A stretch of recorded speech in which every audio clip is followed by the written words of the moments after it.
जो हमारे साथ खास मेहमान मौजूद है उनका परिचय आपसे करवा देते हैं। हमारी सहयोगी दीपिका भी न्यूज रूम से हमारे साथ लाइव कनेक्टेड है, सहयोगी राजू राज भी हमारे साथ तुगलकाबाद विधानसभा से लाइव कनेक्टेड है और नितेश चौरसिया जी कनेक्ट हो गए हमारे साथ।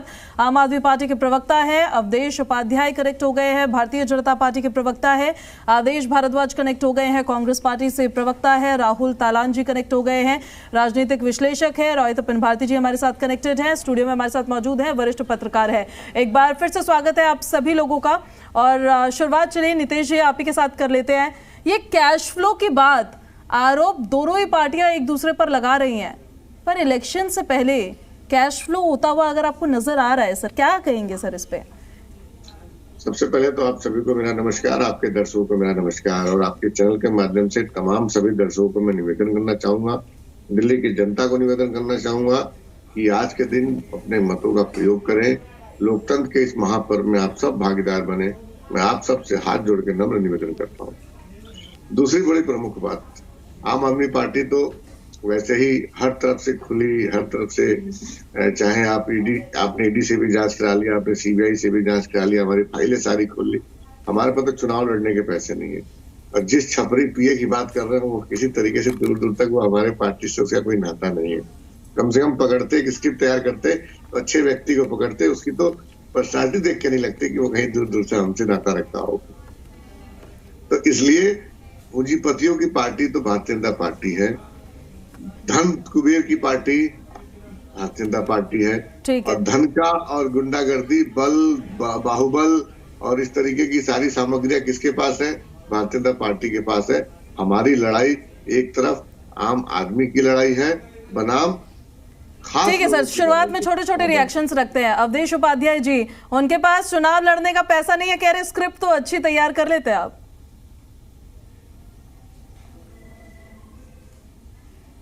अवधेश उपाध्याय जी हमारे साथ कनेक्टेड नहीं है शायद अभी, जब वो कनेक्ट होंगे हमारे साथ तब आप हमें जरा बताइएगा।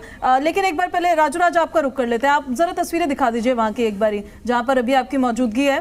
अगर आप पोलिंग बूथ के आसपास मौजूद है कि कितना जोश लोगों में नजर आ रहा है वहां? देखिए, मैं बता दूं कि मैं तुगलकाबाद में हूं, रमेश बिदूड़ी के घर पे हूं और अब से कुछ देर पहले रमेश बिदूड़ी ने अपना वोट कास्ट किया, वोट कास्ट कर वो निकले हैं। लेकिन जिस तरीके से रमेश बिदूड़ी का मुकाबला दिल्ली के सीएम आतिशी से है, हॉट सीट बन जाता है कालका जी, और इसलिए रमेश बिदूड़ी अपना वोट कास्ट कर सीधे कालका जी की ओर निकले हैं, जहां वो तमाम बूथों पर जाएंगे, तमाम मतदाताओं से भी बात करेंगे और लोगों को प्रोत्साहित करेंगे कि वो ज़्यादा से ज़्यादा संख्या में वोट कास्ट करें, क्योंकि इस बार जो मुकाबला है रमेश बिदूड़ी का आतिशी के साथ है। हॉट सीट हो जाता है कालका जी, और कालका जी वो सीट है जहां पर जब से ये चुनाव शुरू हुआ तब से लगातार दोनों पार्टियों के बीच आरोप प्रत्यारोप लगातार लगते रहे हैं, बयानबाजी दोनों पार्टियों की तरफ से हो रहा है। चाहे रमेश बिदूड़ी आतिशी पर तमाम आरोप लगाए, पैसे बांटने का आरोप लगा। कल रात में भी हमने देखा कि किस तरीके से आतिशी के जो सलाहकार हैं, जो पीए हैं, उनके एक साथी के पास से 5 लाख रुपया बरामद हुआ, उसे लेकर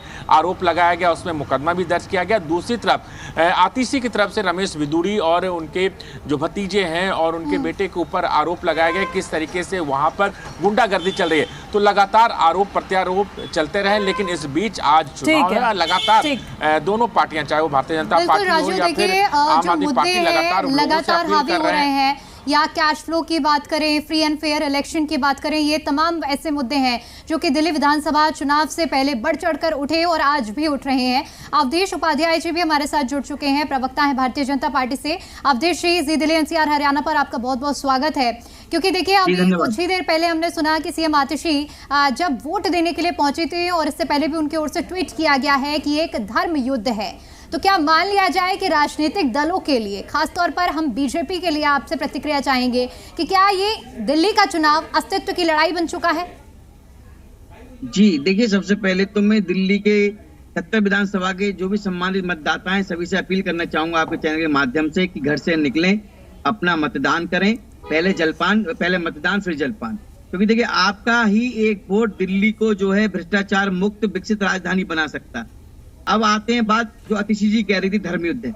देखिए, उनको ये लग रहा है, लेकिन सच्चाई ये है कि दिल्ली की जनता जो भ्रष्टाचार से पूरी तरह से त्रस्त थी, जो केजरीवाल जी ने पिछले 11.5 साल में जो कुछ नहीं किया विकास काम, उसको देखते हुए दिल्ली की जनता जो है इस बार डबल इंजन की सरकार दिल्ली में बनाने जा रही है।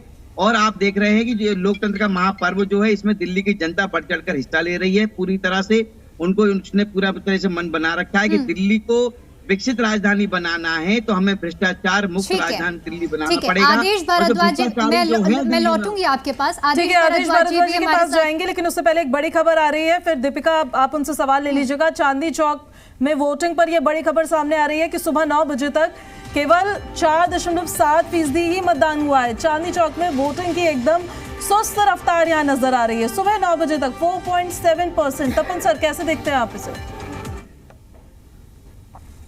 तपन सर। हाँ, ये जो मतदान के प्रतिशत का मैं पहले भी जिक्र कर चुका हूँ पूजा, कि दिल्ली में औसतन 60% मतदान हुआ है। चांदनी चौक में जो 4% हो रहा है, इसका मतलब है कि मतदाता रुचि नहीं ले रहे हैं, इंटरेस्ट नहीं ले रहे हैं। ये लोकतंत्र के लिए कोई शुभ संकेत नहीं है। हालांकि हर पार्टी चाह रही थी कि अच्छी संख्या में, चुनाव आयोग ने भी चाहा कि अच्छी संख्या में लोग आए। हो सकता है कि थोड़ी सुबह मैंने देखा कि शीतलहर, ठंडी हवा बह रही थी, तो इस कारण हो सकता है कि लोग घरों से नहीं निकले। लेकिन कुल मतदान का समय है 11 घंटे, यानी सुबह 7 बजे से लेकर शाम 6 बजे तक। शाम 6 बजे तक जो मतदान केंद्र में पहुंच जाएंगे, भले मतदान 8 बजे रात तक हो, अंदर इनसाइड यदि चले जाते हैं तो उनको इजाज़त मिलेगी। और पार्टियों ने जो काम किया है कि कैसे अपने पक्ष में माहौल बनाया जाए, मैंने महसूस किया कि आम आदमी पार्टी कैसे 3 बार चुनाव जीत कर आई, 2 बार तो उसकी 2/3 बहुमत से सरकार बनी। उसके पीछे जो गणित था आम आदमी पार्टी का, दलित वोट बैंक और मुस्लिम वोट बैंक, इस 2 क्षेत्र में उसने अच्छी खासी सेंध लगाई। 17% दलित वोट बैंक है दिल्ली में, और मुस्लिम वोट बैंक भी 12% है, 29% और 1% ईसाई है। तो 30% के प्रति शायद आशावान है। और दिल्ली वोट बैंक कहीं बिखर न जाए, इसलिए कभी वो मंदिर के अलावा वो मस्जिद और मज़ार पर कभी नहीं गए। अब ये देखिए, लेकिन एक गलती शायद अनजाने में हुई होगी कि 12 सीटें रिजर्व हैं दिल्ली में, तो 12 ही उम्मीदवार आम आदमी पार्टी ने दलित समाज से घोषित किया। लेकिन भारतीय जनता पार्टी जानती थी कि दलित समाज का अहम रोल है दिल्ली के मतदान में, तो उसने 14